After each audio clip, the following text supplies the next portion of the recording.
Welcome to the Nitro College Football Show, college football from a Georgia point of view. I'm Burl.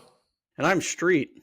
And today we are talking SEC conference grades for 2024. We're wrapping up the season, putting a nice little bow on it, and we're starting a little series going through all the conferences, all the teams, handing out grades, debating why they should be what they should be.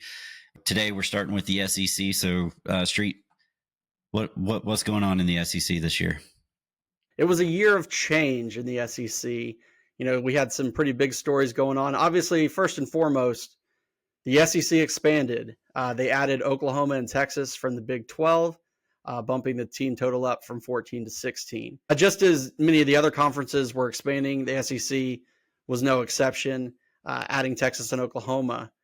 Another big story in the SEC this year was that Nick Saban retired and kind of left Kirby Smart as the general of the SEC.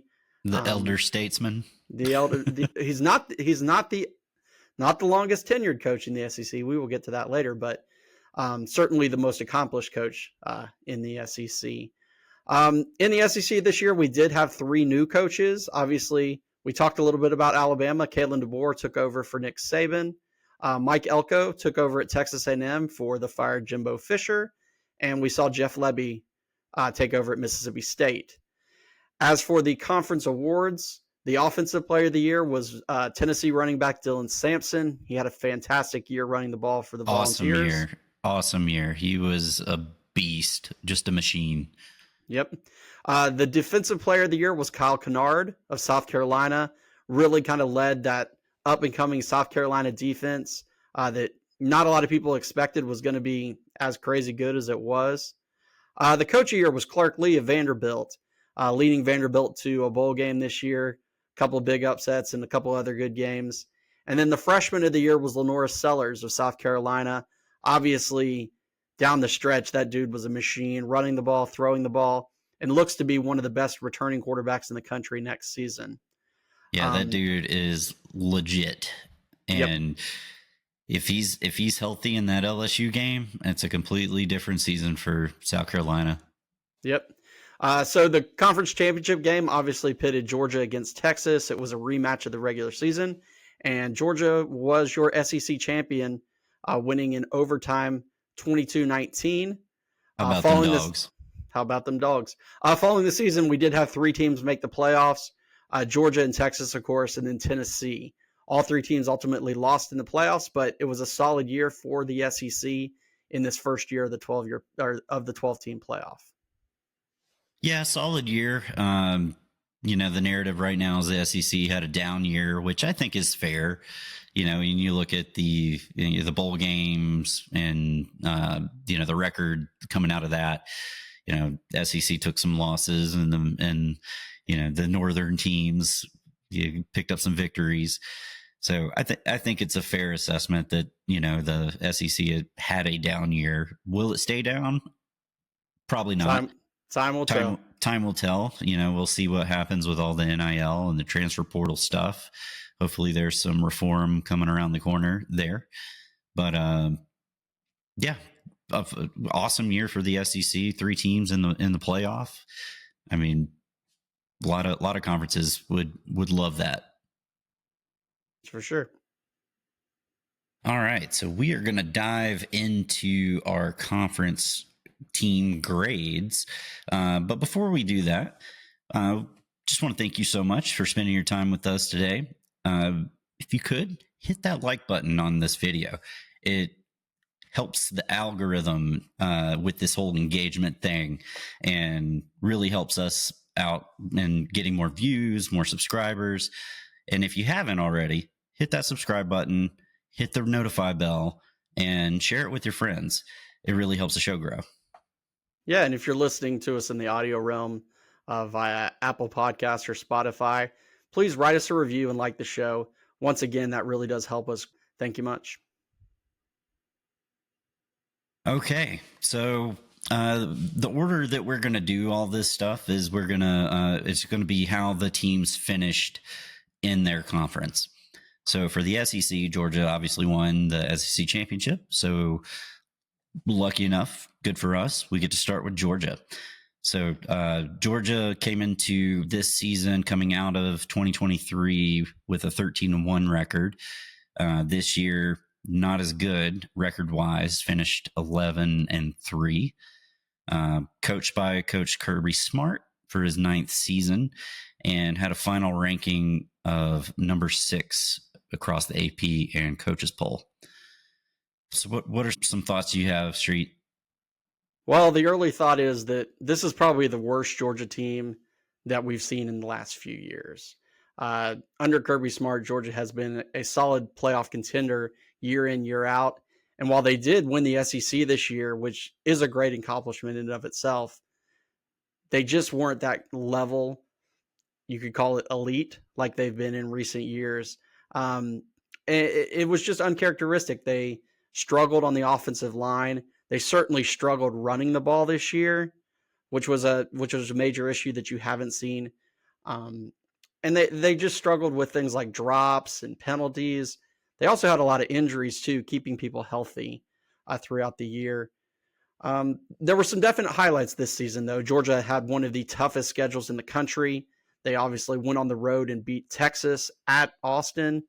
They beat Clemson to open the season, who obviously made the playoffs, and they also beat Tennessee at home. So 3 wins over future playoff teams, an SEC championship over Texas.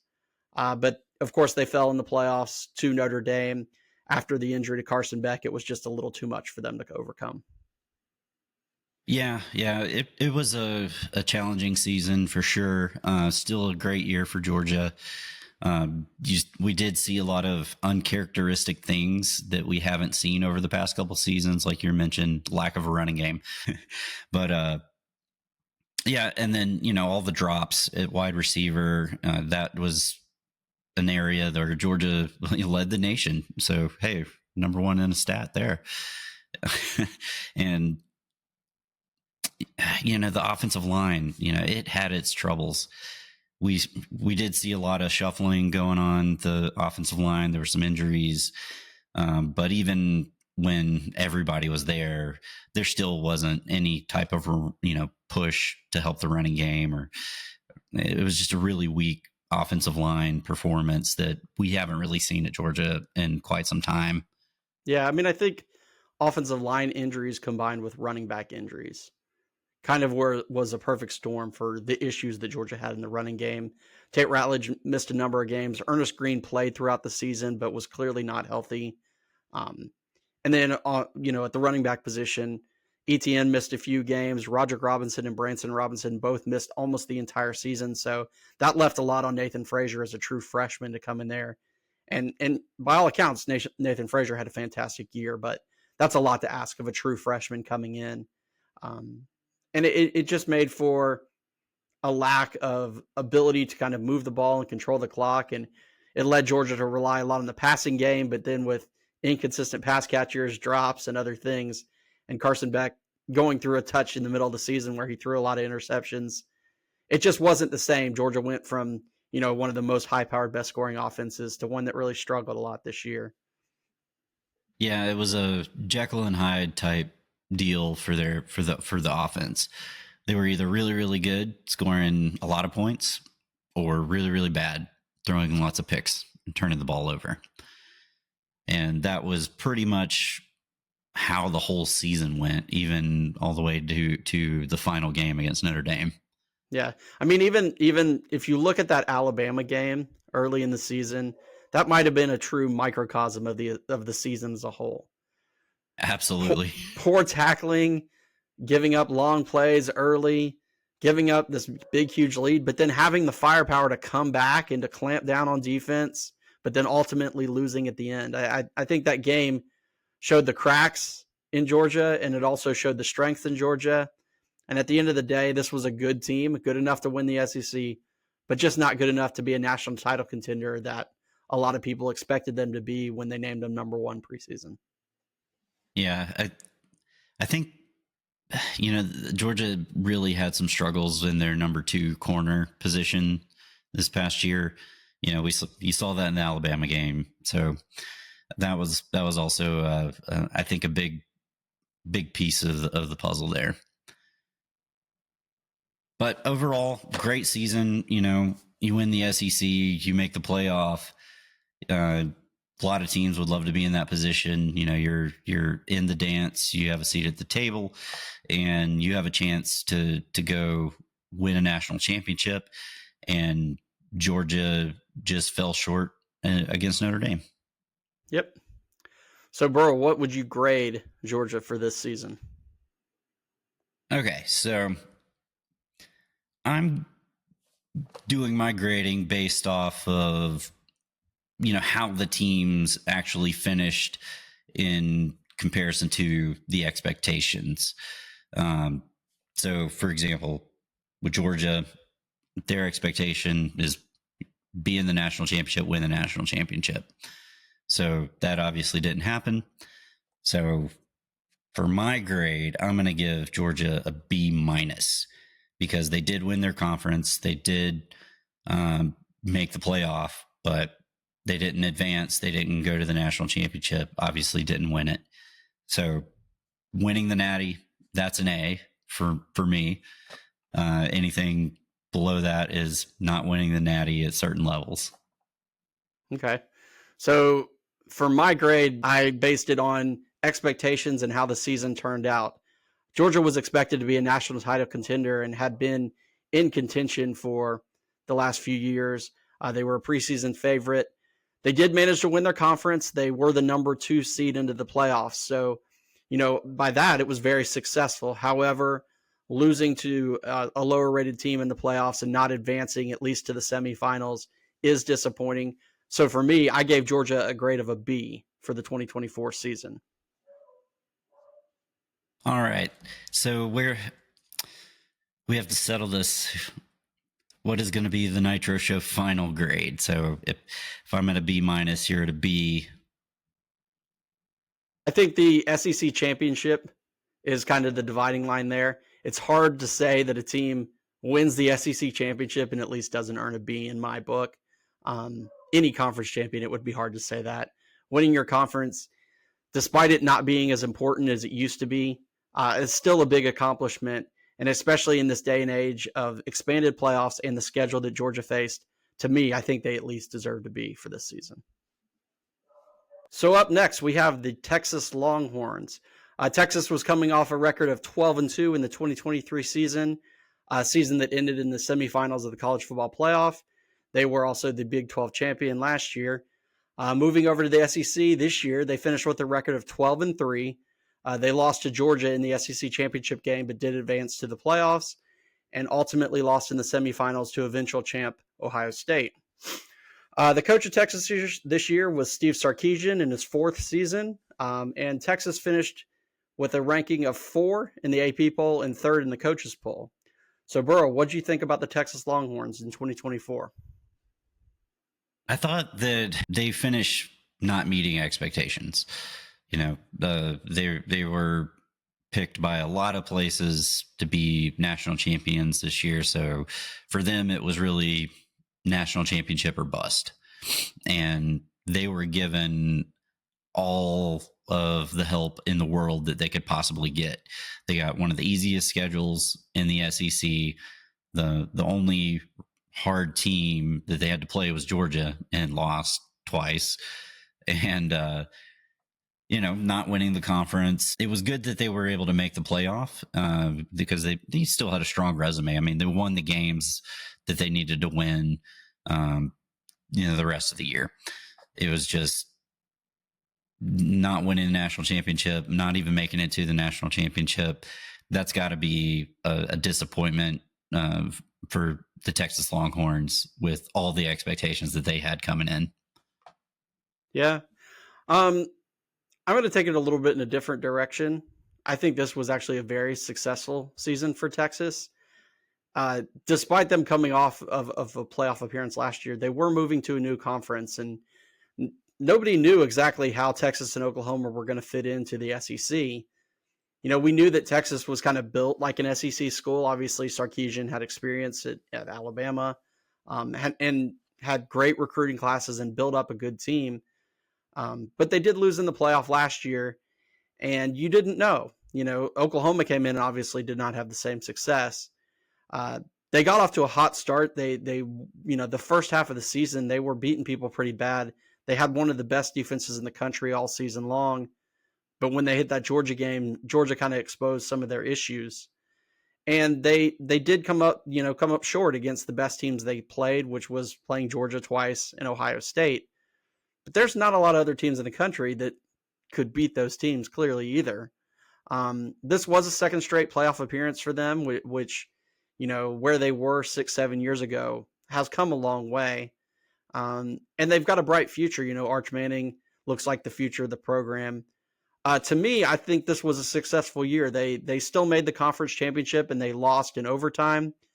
They were able to kind of collect themselves back up and win 2 playoff games and, almost beat Ohio State. If they didn't fumble the ball at the 3-yard line going in, it could have been a tie game, and who knows where it goes from there. So for me, I think this was a successful season for Texas. My grade for Texas this year was a B+. Burl, what's your grade for Texas? So I agree it was a successful season. They did make the playoff, made it pretty far into the playoff. But just with the expectations, you've got a returning seasoned quarterback, which is usually the most important piece of a team. And to not even make it to the Natty, yeah, it was a successful season, but still disappointing if you're a Texas Longhorn fan. So since they lost the SEC championship and just made the playoff, even though they won a couple games there, I'm actually going with a B- here, because so think for reference, if Georgia's a B, won the conference, made the playoff, Texas didn't win the conference, and probably should have. I mean, they had every opportunity to do that, but they didn't do it. So I'm going B-.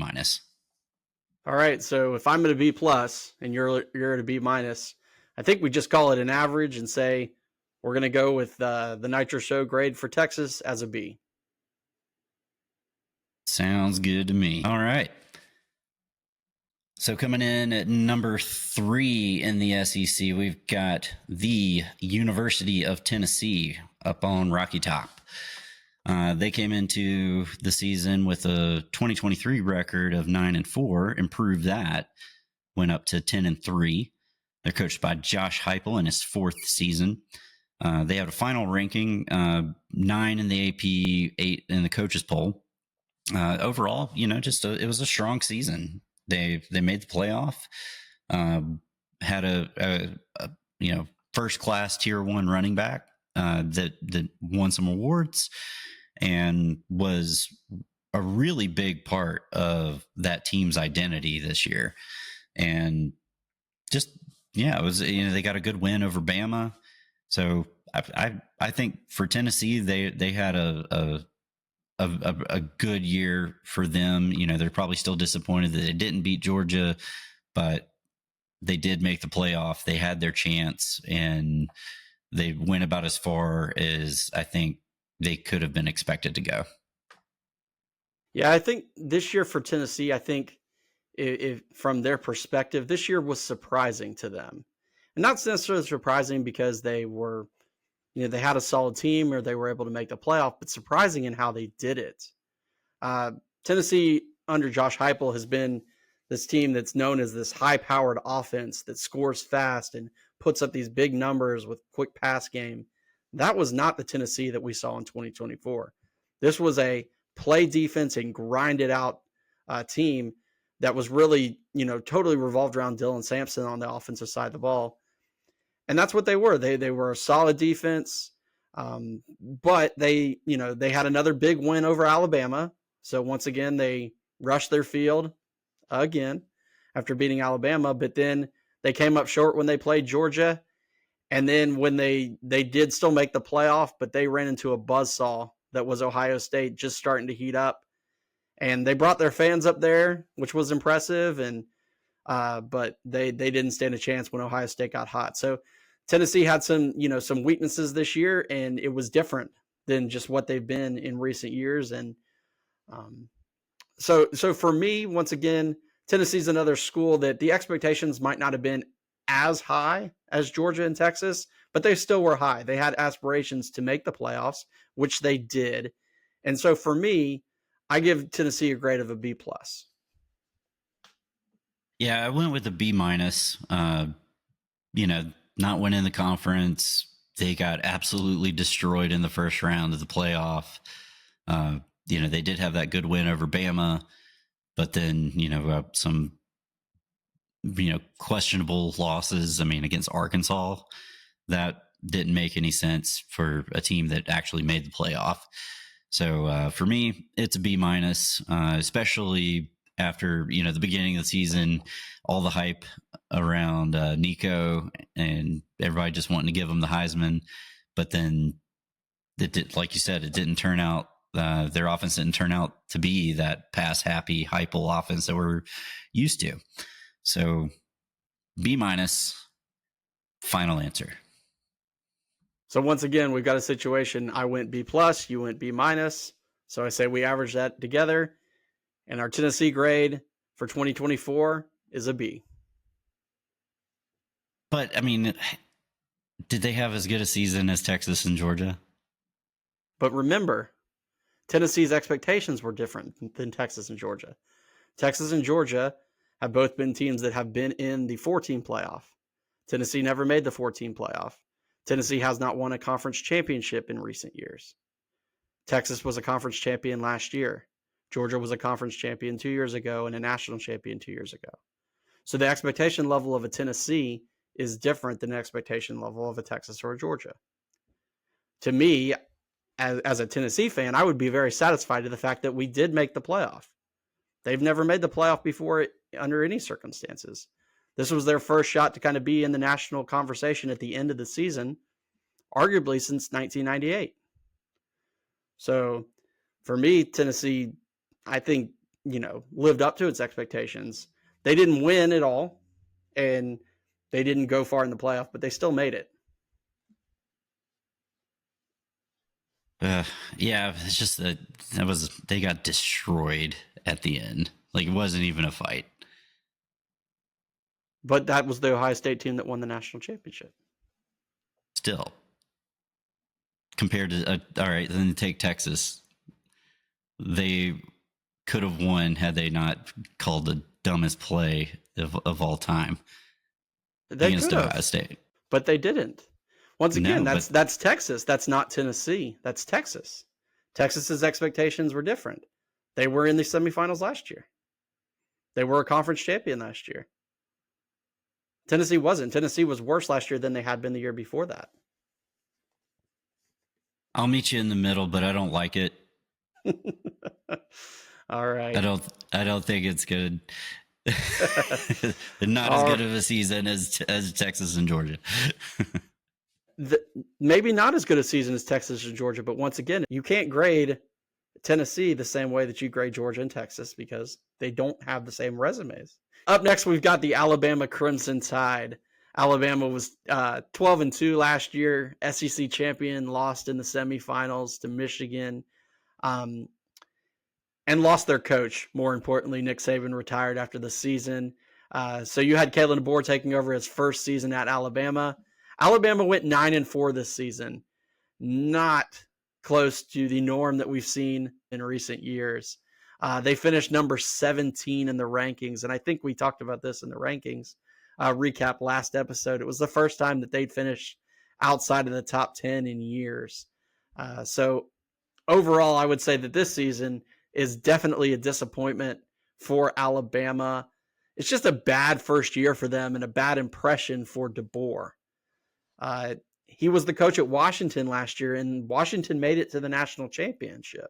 So lots of people had high expectations that this was just going to be some easy handoff from Nick Saban to Kalen DeBoer, and it was going to be success, and they were going to keep the band rolling.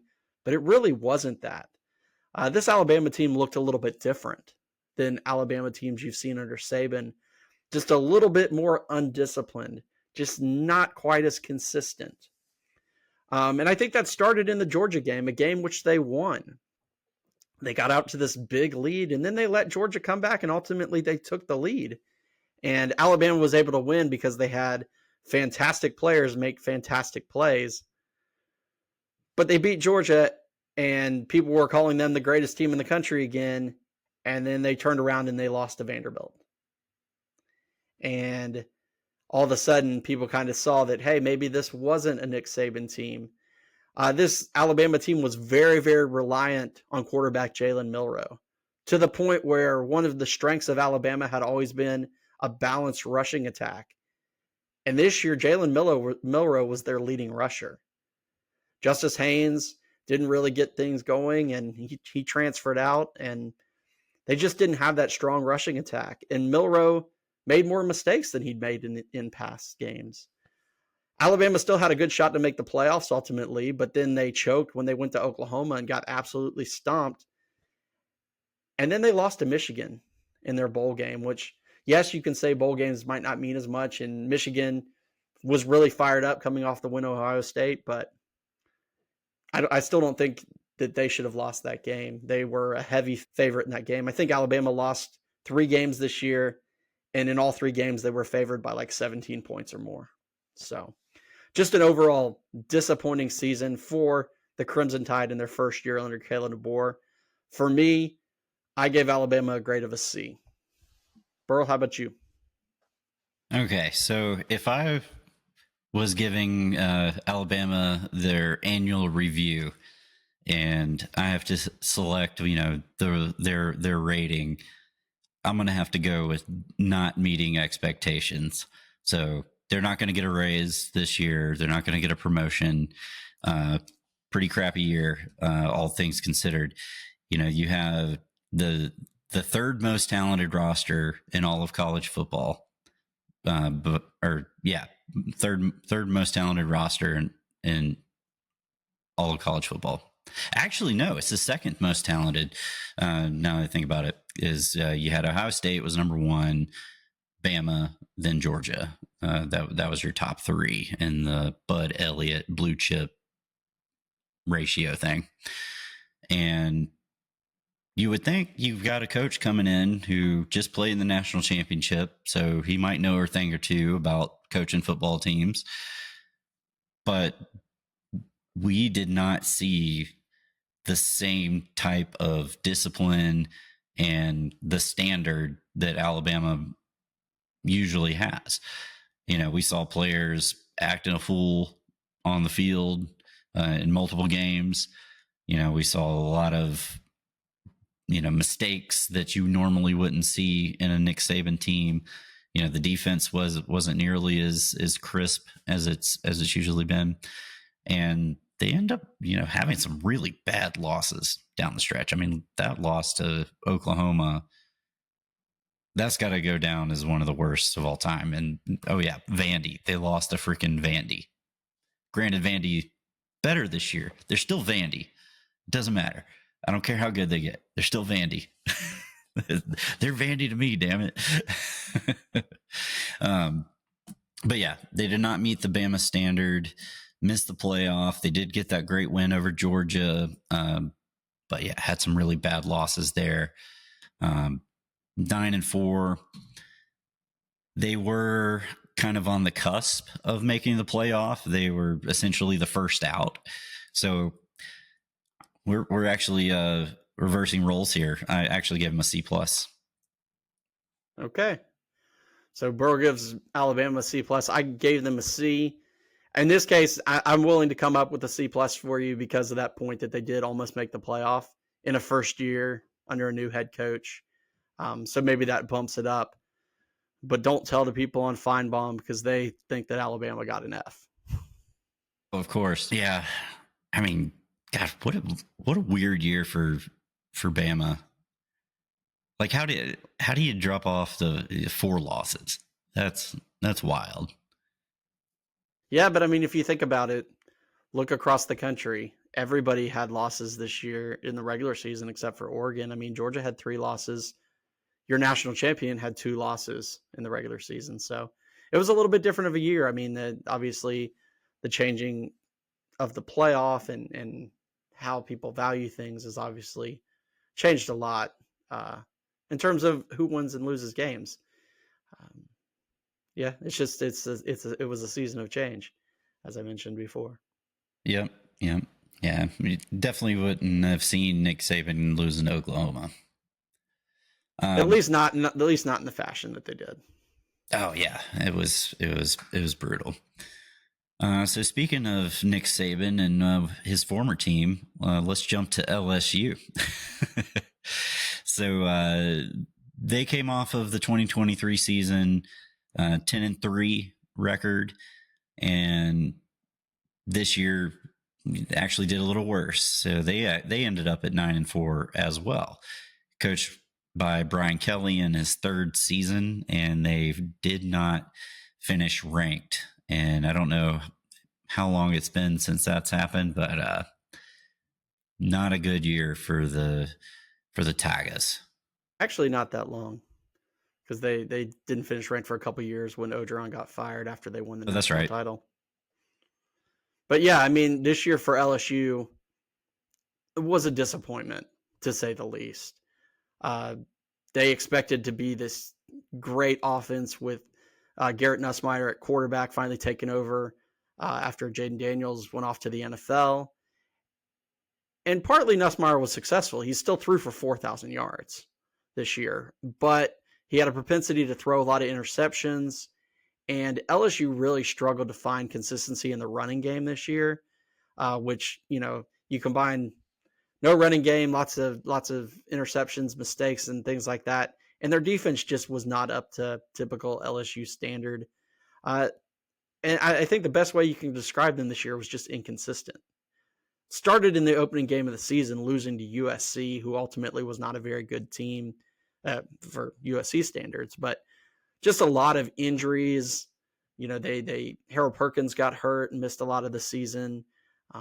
It just was very inconsistent year for Brian Kelly and the Bayou Tigers, Yeah, and it's kind of interesting to see their trajectory since Brian Kelly got there. His first year, he's living off of Coach O's players, takes them to the SEC championship. Everybody's super impressed that he was able to do that in his first year.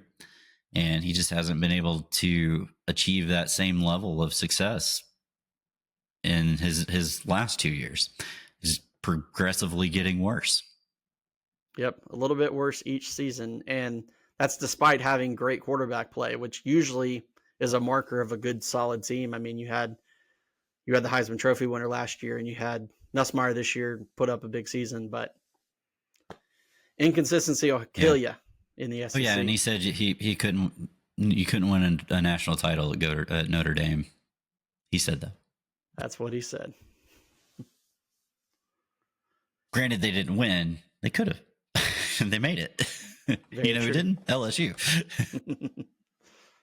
So for my grade, inconsistent as can be for LSU.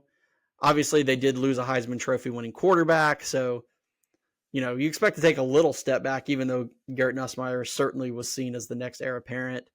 I gave LSU a C+.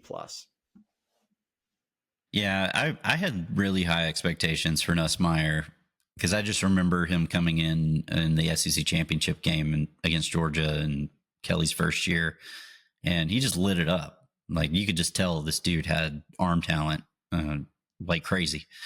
So I also am going with a C+. Just a year that Tiger fans probably want to forget. All right, so the Nitro Show final grade for the LSU Tigers in 2024 is a C+. Up next, we have the South Carolina Gamecocks. South Carolina finished at 5-7 last season and did not make a bowl game. But this year, they were much improved. They finished 9-4 under Coach Shane Beamer in his fourth season in South Carolina, and they ended up finishing number 19 in the rankings. But they were in the conversation to be a playoff team up until the end. They lost their bowl game, which knocked them down a little bit. But South Carolina was a buzz team this year, man. They got a lot of publicity around the country because once they got going, they really looked like a very, very solid team. Their defense was fantastic, and they had a dynamic playmaker at quarterback in Lenora Sellers who really showed out, down the stretch. They had some bad losses early in the season, and then once they kind of turned it around, much, much improved team. They probably would have been in the playoffs if not for a bad call in the LSU game that overturned a pick six. But yeah, just an overall great season for South Carolina, coming from 5-7. Lots of questions about Beamer's job, to being in the playoff conversation at the end of the year. Obviously, upsetting Clemson in the last game of the regular season. With that being said, South Carolina always thinks they're a little bit better than they are. So for that, I gave them a rank of a B for the 2024 season. Burl, what's your thoughts on South Carolina? Yeah, I think they had a really great season for South Carolina. They really should have had 2 more wins, but due to poor SEC officiating, they didn't get the call against LSU or Bama. And honestly, they have the best quarterback in the SEC, hands down. Like he's the man. He's legit. Not looking forward to playing him in the future as a Georgia fan. But yeah, he was a freshman this year, but he was a redshirt freshman. So if he puts up another year like he did this year, maybe he's out of the league before Georgia gets South Carolina back on their schedule. What if Georgia plays South Carolina in the SEC championship? Things that I don't think are going to happen for 500, Alex. What if? The multiverse, But yeah, they did have some huge wins down the stretch, beating 2 ranked teams and a decent Texas A&M team. And, they finished the year with a disappointing loss to Illinois. So, yes, I know South Carolina had a better year, if by their standards, but I'm still giving them B-. So we've got myself giving them a B, Burl's giving them a B-. So what do we think for our overall grade for South Carolina in 2024? B-.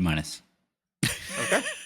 We'll go with a B- for South Carolina. If they would have got those 2 calls, they'd have an A. Yeah. Yeah, or maybe if they'd won that bowl game too. Yeah. If they won the bowl game, I would have come up to a B. So I mentioned South Carolina had a good win over a good, decent Texas A&M team. So we're going to jump to Texas A&M. And they had a record in 2023 of 8-5 under Jimbo Fisher. And this year under Mike Elko in his first season, they finished 7-6. Did not finish ranked, but I don't think they had a lot of expectations coming into this year. Yeah, they had a lot of upheaval in their program, obviously, with Fisher leaving. They had a lot of transfers out. A lot of that prized recruiting class they had from a couple years ago was completely gone.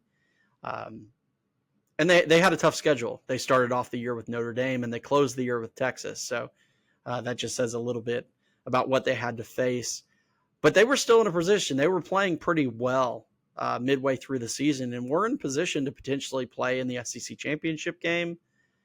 And then it kind of all fell apart. They lost to South Carolina. They lost to Texas, and then they lost in their bowl game. So 3 straight losses down the stretch. And they ended up 7-6, which, just another Texas A&M mediocre season, I think. Just more of the same from A&M. But that being said, it does feel a little different under Mike Elko. He seems to, I don't know, have a little bit more juice, so to speak.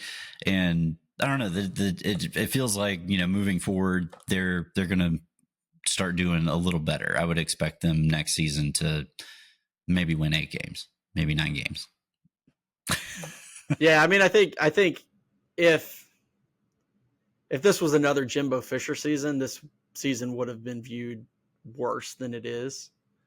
Because it was the first year under Mike Elko, I gave them a C+ for the season. If you'd asked me mid-season, it would probably been B plus, but just fading down the stretch kind of cost them. So still, still a average season, but not quite the expectations that they had coming into the year. Yeah, they had chances to win some big games, but they just couldn't do it. Their best win was Mizzou, and they had a really bad loss to Auburn down the stretch. And despite the play of QB, I think there's still some questions there moving forward. So I also gave them a C plus. All right.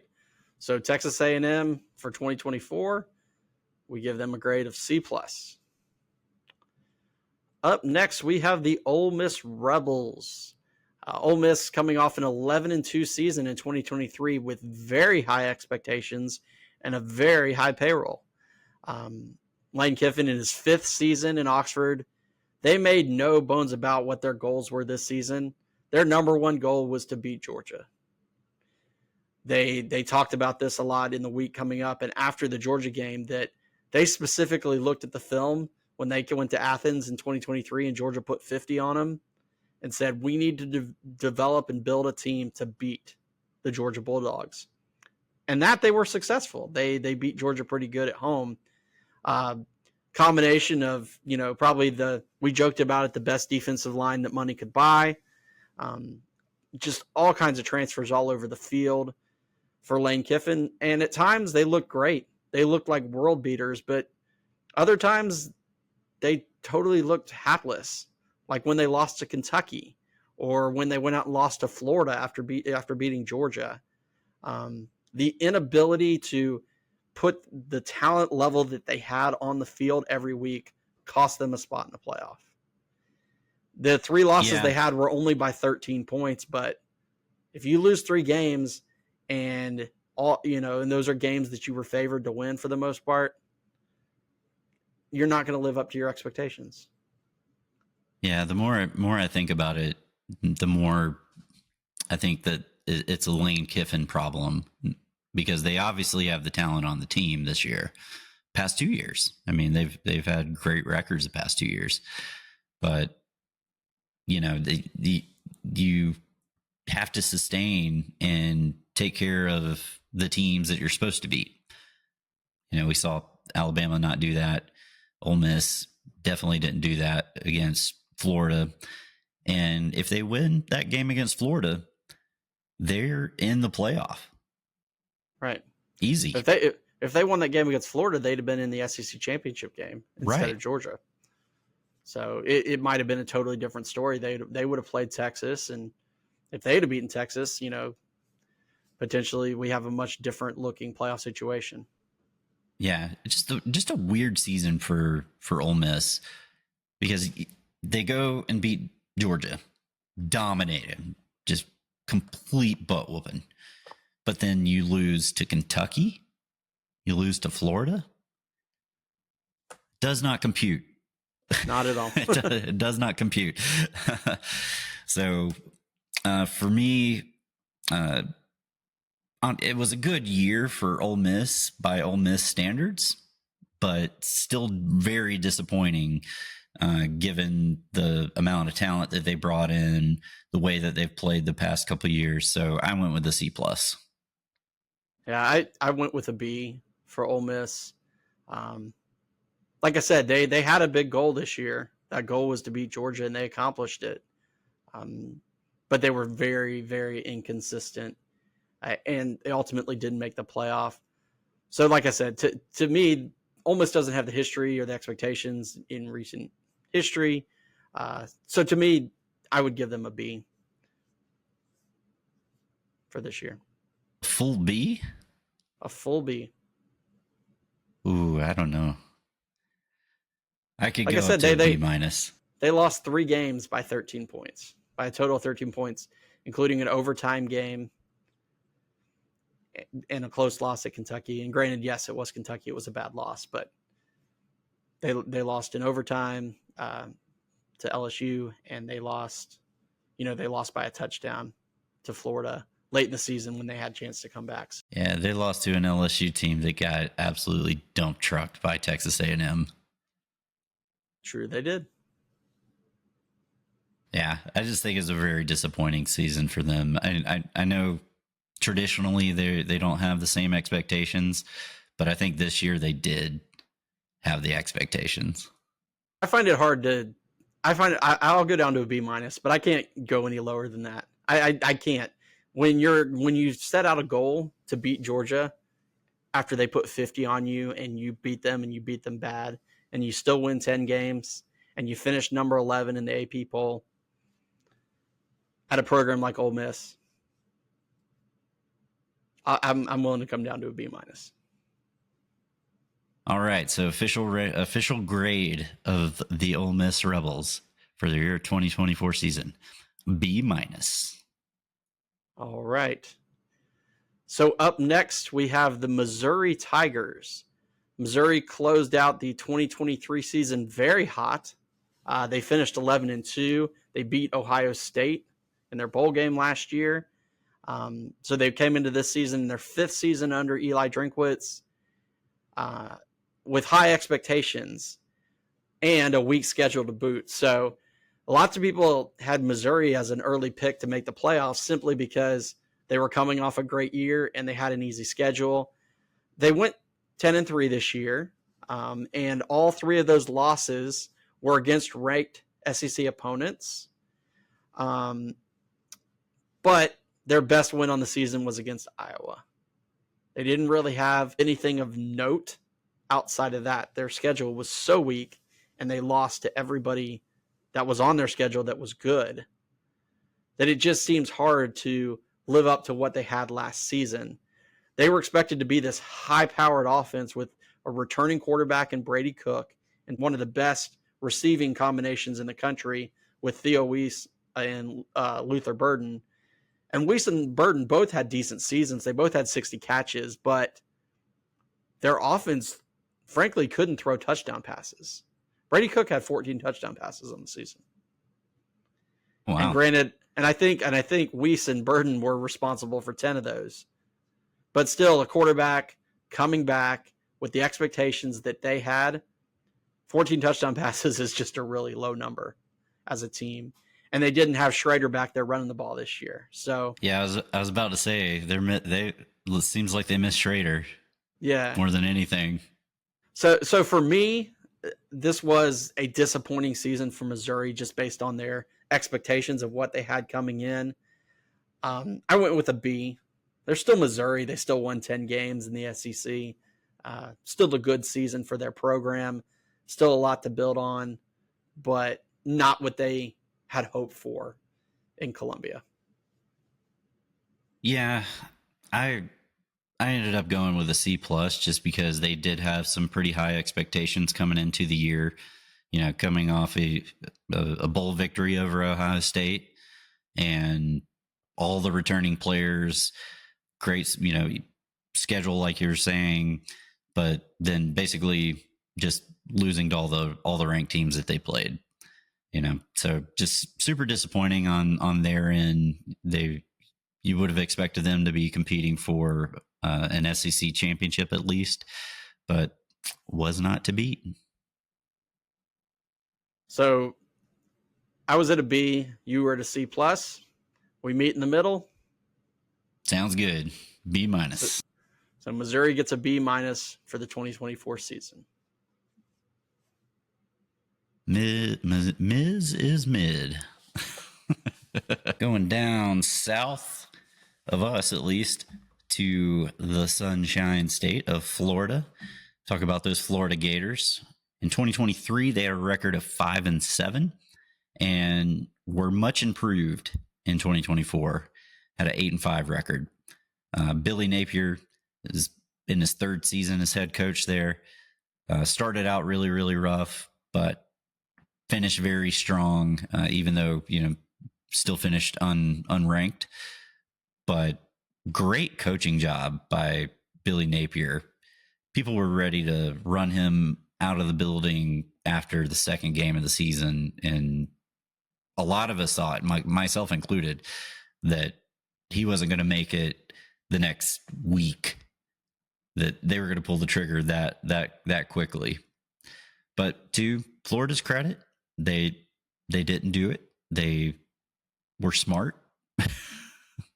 Hate to say it, that they were smart and let Billy Napier rally that team, and rally that team he did. They were bought in to everything he was selling, and they played extremely motivated and tough down the stretch. That which they did. I think if you are a Florida fan, which we are definitely not, you have to view this season as a complete success. Florida went into this season with arguably on paper at the time the toughest schedule in the country. Now, as it played out, Florida State ended up being total trash, which skewed that a little bit. But just looking at what they went through at the end of the year, they had to play Georgia, Texas, LSU, and Ole Miss before that game at Florida State. And already had 3 losses coming into the Georgia game. And you're looking at that schedule down the stretch and you're like, well, they may lose every one of those games except for Florida State. And they didn't. They beat LSU and they beat Ole Miss, and then they beat Florida State after a strong showing against Georgia. Billy Napier did a fantastic job to rally that team that looked like they were beaten and had no direction to a team that looked like they had confidence with a rising star freshman quarterback that they can build around. DJ Lagway is certainly one of the breakout players of the 2024 season, despite his stats not being quite as good as people give him credit for. They're building something in Florida, which you always thought Billy Napier could do if he was just given time. But it looked like they weren't going to give him time. They were going to run him out of the building. And by the end of the year, he looked like he might be the SEC Coach of the Year. So for Florida, I think this was a great turnaround of a season. Coming off a year last year where they didn't even make a bowl game, which that's really bad in Gainesville. And then looking at that daunting schedule they had going in and closing out with some wins, finishing up at 8-5. I think that was a complete success. So for me, I gave Florida a grade of a B+. Man, is Billy Napier going to be like the first likable coach to coach Florida ever? In our lifetime, yes. I mean, seriously, you see his interviews on the field and after the games, and you can't help but pull for the guy. But I still won't pull for Florida, so don't. I'm not pulling for Florida. I hate the Gators. Gator hater number 1 here. So yeah, I mean, I see where you're coming from. From where they were to how they finished. I'd give them a B. Okay. I'm interested to see how Lagway actually turns out, because, like you said, like he got a lot of hype and he did a good job, but didn't have any real stats to back up any of that stuff. Yeah. So for our final grade for Florida, I'm tending to stick kind of firm at B+, because honestly, in talking with some of my coworkers and stuff who went to Florida or Florida fans, I was tempted to give them an A- here, actually. I really think that this season for Florida was the season that they were kind of looking for. Their expectations because of their schedule were low. And because it got off to such a bad start, they were even lower by the middle of the year. And for them to kind of pull themselves up, get all those wins down the stretch to close out the year, get back to a bowl game and win convincingly in that bowl game. They've got a freshman quarterback they're rallied around. I really think this was a good year for Florida. So I'm gonna put my foot down on this one. I'm gonna give Florida a B+ for our grade for this year. All right, I'll go with a B+. All right, moving on. Up next, we've got the Arkansas Razorbacks. 2023 was not a good year for Sam Pittman and the Arkansas Razorbacks. They finished 4-8, but they rebounded this year. They finished 7-6, got a winning record, and made a bowl game in Sam Pittman's 5th season in Fayetteville. They did finish unranked, but Pittman did just enough this year to save his job. You know, he brought in Bobby Petrino to be his offensive coordinator, and a lot of times there was moments in the season where you thought they might just fire Pittman and make Petrino the head coach. But the Arkansas offense was actually decent this year with Petrino. Yeah, that still might happen next year. It absolutely might happen. I think their season was saved when they upset Tennessee. That was a huge win for them. But yeah, I mean, I think 7-6 after 4-8, after a couple struggle years, finishing with a winning record was a big deal, and getting a top 10 upset victory was good enough for them. So I think Arkansas had a fine season. Fine, mid, whatever you want to call it. I give Arkansas a grade of a C. Yeah, I hate Petrino. I think most people do, but got to admit that the guy knows how to coach offense. He's a phenomenal offensive coach. So whatever team he's on, you can expect a good offense to hit the field. And, good for Sam Pittman. He got to have 7 cold beers. Right. Got to turn on the jukebox again. Yeah, there you go. So happy to see that for old Sam. If he does get replaced by Petrino mid next year, maybe come back on over to Georgia. We got some. We'll welcome you back on the offensive line. We got a spot for you. But I'm with you. They're just kind of middle of the road, kind of ho-hum season. So I'm going with a C as well. All right. So we will give Arkansas a final grade of a C in 2024. All right. This will be a fun one. Probably the most fun one. So we are heading to Nashville, baby. The Vanderbilt Commodores had probably the most surprising season in all of college football. In 2023, they were 2-10, same old Vandy. In 2024, they won 7 games, went 7-6. It is Clark Lee's 5th season, and wow, I mean, they had huge win over Alabama, who was ranked number 1 at the time. Biggest upset probably in the history of college football, in my opinion. That's what it felt like to me. Yeah, it might be a second to that Stanford USC game when USC was favored by like 45 points, but definitely one of the biggest in SEC history, that for sure. Maybe App State, Michigan. Yeah, though App State was a 3-time defending FCS national champion. I don't know. So. I still think this is probably the biggest upset in college football history, because you just look at the history on both sides. You've got probably the most recognizable, distinguished program in all of college football, most national championships, at least recently. And then you got Vandy. Right. Vandy's always just been like the team that's in the SEC to bring up the grade point average. So crazy season for them. Maybe Diego Pavia, dude can play. Diego Pavia, man, he's the media star of college football this season. The guy from JUCO and from New Mexico came in and just made plays. You look at his final stat lines; it's not anything to write home about. But man, the guy's a gamer. In that Alabama game, he just kept running the ball and making plays, and he fought the law and he won, because he's going to be back next year, getting the exception to the NCAA rule about JUCO years. So they definitely found a star in Diego Pavia.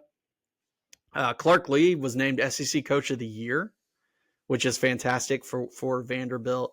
And Vanderbilt finished 7-6, but they were really, really close to being a 9-win team this year. They almost beat Texas. If they had a field goal kicker, they would have beaten Missouri.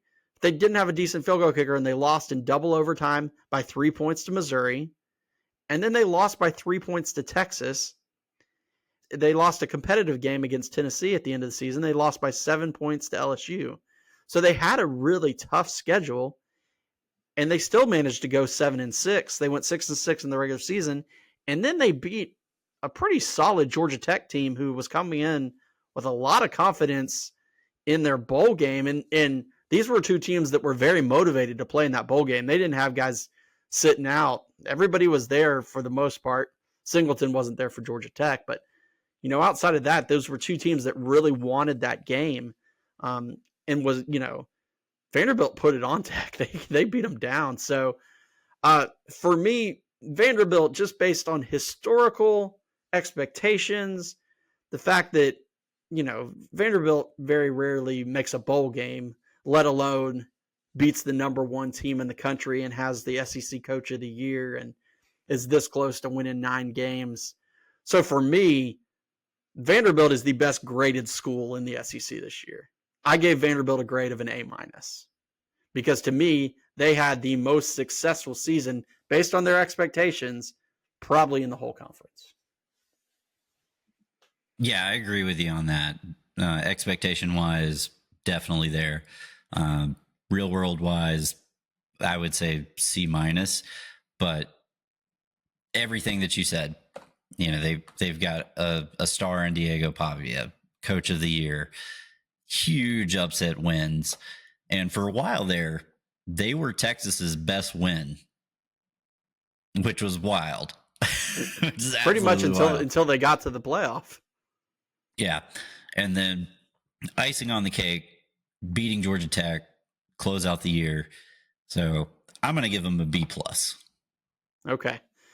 I was at an A-. You give them a B+. Where do we stand, bro? What's the final grade for Vanderbilt? Are they going to be our only school in the SEC to get an A? I don't convince me to give them an A. I can't. I don't feel like I can do it right now. It's still Vandy. Right. But the fact that you just said it's still Vandy is the reason that this should be an A. It's Vanderbilt. They don't win games. I mean, heck, they're a couple of seasons removed from a winless season. They were competitive in dang near every game this year. They didn't get blown out by anybody. Okay. They lost. They lost. Yes, they lost to Georgia State by 4 points. Yes, they lost to Texas, LSU, and Tennessee, but they lost to Texas by 3 points. Yeah. They lost to LSU by a touchdown. They lost to Tennessee by 13 points, and they lost to Missouri by 3 points in double overtime. So I'll go up to an A- for this reason alone. When they were about to play Texas, they put up a net in front of the student section on the Texas side to keep them from throwing trash on the field. So, they get A-. All right. So the Nitro Show grade for the Vanderbilt Commodores in 2024 is an A-. Best troll job of the year. All right. Moving on. We have the Oklahoma Sooners. First year in the SEC under head coach Brent Venables in his 4th season. Oklahoma was 10-3 last year. Had a very good year. They were the only team to beat Texas in the regular season last year. Very, very solid team. Coming into the SEC, they had expectations that they were going to come in and be successful. Now, much like Texas, you didn't really know what it was going to look like for them. And Oklahoma was decimated by injuries. Like, I don't think I've ever seen the level of decimation that they had in their wide receiver room.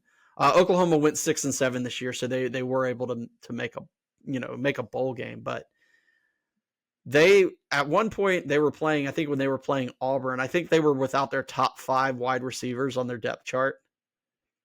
And it was just really ugly. Yeah, I mean, they really did. And they really should have lost the Auburn game. They only won that game because Auburn threw a horrible pick 6. They really easily could have been 5-7. I guess their only real saving grace of the season was the upset of Alabama when they just absolutely shut Alabama down. But the problem is they had this great win, and Jackson Arnold was the star in that game. And what happens at the end of the season? He up and transfers. Now, they did get probably one of the best transfer quarterbacks also to come in, the kid from Washington State. But I would say for Oklahoma coming into the SEC this year with high expectations and coming off a very good season last year, this season is viewed as a failure for them for their first year in the conference. So for that, I gave Oklahoma a grade of a D+. Yeah. What are your thoughts on Oklahoma? Absolute failure for Oklahoma. Coming off a 10-3 season, high expectations. It's a blue blood program, and to come into the SEC and go 6-7. I don't care that they got decimated by injuries and got Thanos there. You're still Oklahoma, and you're not supposed to go 6-7. So I'm with you. D+. Bad season. All right. So our final grade for Oklahoma in the 2024 season is a D+. Okay. So we're going to head on over to the Plains and talk about some Auburn Tigers. In 2023, they went 6-7 and did a little bit worse in 2024. Breaks my heart. Went 5-7 under Coach Hugh Freeze in his second season. And you're thinking with Hugh Freeze that he's going to come in and be able to turn this program around. And he still might eventually. But right now, the trajectory does not look good record-wise. Moving forward, that might be different. They're getting a lot of transfers in the portal, a lot of highly ranked transfers in the portal, and I think they're doing okay on the recruiting trail. Haven't really checked on them. They're doing really well in state against Alabama. Yeah. They signed up a lot of the top talent in the state of Alabama this year. They've done really well. They had a really good recruiting class, and like you said, they had two of the best freshman receivers in the country. One who statistically was really good, and one who showed some promise. And then they got arguably the number one receiver in the portal in Singleton from Georgia Tech coming in. And they got another high-profile wide receiver coming in. So they're certainly doing good in that front. Yeah. But they're still Auburn. The expectations at Auburn is to be competing for SEC championships. Even where they're at right now, you ask any Auburn fan, their expectation is going to be we should be in the SEC championship playing for titles. And that just isn't the case at Auburn right now. So I'm going with a grade of a C-. Okay. So my thoughts on Auburn this season is Auburn is a very weird case. Statistically, Auburn was a much better football team than what their record was. They went 5-7 and didn't make a bowl game, but they were top 15 in the country offensively and defensively. The major issue that they had and the reason that they lost so many games was they were absolutely horrible at turnovers. They turned the ball over a ton, and it cost them games. Cost them the Oklahoma game, that's for sure. They should have won that game easy. But they were just totally horrible at hanging onto the ball. They lost a game at Cal. You're in the SEC. Why are you playing at Cal? I know they're in the ACC now. That's another story. But they had good receivers. They had a great running back. They had a quarterback who had a pretty decent year, but they just couldn't hold on to the ball, and their defense was pretty good, but they had no business being 5-7. That's all I have to say about that. They just didn't show up when they needed to. That's a wild stat, being top 15 in offense and defense, and you're going 5-7. Yeah, I think in total yards on offense and defense, they were top 15, top 20, but scoring wise, they didn't score as well because they turned the ball over as well. So, like I said, they went 5-7, but their best win of the season was an 4-overtime victory over Texas A&M. Outside of that, they didn't really beat much. They beat UL Monroe in Kentucky, and New Mexico and Alabama A&M. So not a lot to show for Auburn, in 2024. I gave Auburn a grade of a C minus, strictly on the fact that statistically they had some moments, but the results weren't there.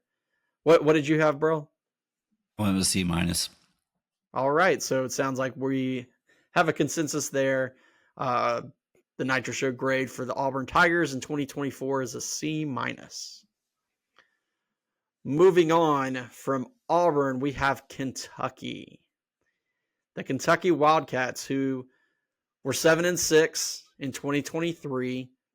Coming in, this was Mark Stoops' 12th season at Kentucky. So I know earlier in the show we mentioned that Kirby Smart is the most accomplished coach, but is not the most tenured coach in the SEC. That crown belongs to Mark Stoops, who almost went and took the Texas A&M job in the offseason. And ultimately that fell through. So he was back. But they've been consistent under Stoops in Kentucky. They usually are a bowl team, and they usually finish somewhere in the range of 7 to 8 wins, usually have good defense. This year, they just didn't have it. They finished 4-8, and at times they were hapless, and they never really found rhythm on offense. They brought in Brock Vandagriff from Georgia to play quarterback, and they couldn't protect him. He was injured part of the year, and their defense just wasn't what it had been. Highlights for the year, they did almost beat Georgia. They gave Georgia a hell of a fight, which probably should have said more about Georgia and less about Kentucky. And then they did upset Ole Miss, which crazier things have happened, but the reason Ole Miss didn't make the playoff was because they lost to a horrible Kentucky team. But this was really a year of regression. They've been this solid defense, solid running game team, and they didn't have that. They didn't have a star running back. This is the school that had your Benny Snells, your Ray Davis, your Carlos Rodriguez, solid running backs that, went on to NFL careers, and they didn't have that this year. So this was definitely a regression year for Kentucky and just a failure overall. I gave Kentucky a grade of a D minus. Yeah, I'm going with a D minus as well. Looking at Kentucky going into the season, they looked like they could be a contender in the SEC. They've been playing very consistent over the years with Mark Stoops, and they get a big time transfer in Brock Vandagriff from Georgia. And like you said, he got no protection whatsoever. Kentucky was so bad that Brock Vandagriff retired from football. Right. and he said that they asked him to come back, and he's decided to retire. Wow. I mean, this guy was a 5-star recruit. And 1 year in Kentucky, nah, I'm out. I'm done. So, tough year. I know Kentucky fans are not very happy with Mark Stoops, but I'm with you. Very underwhelming year, bad year for Kentucky, D minus all the way. All right.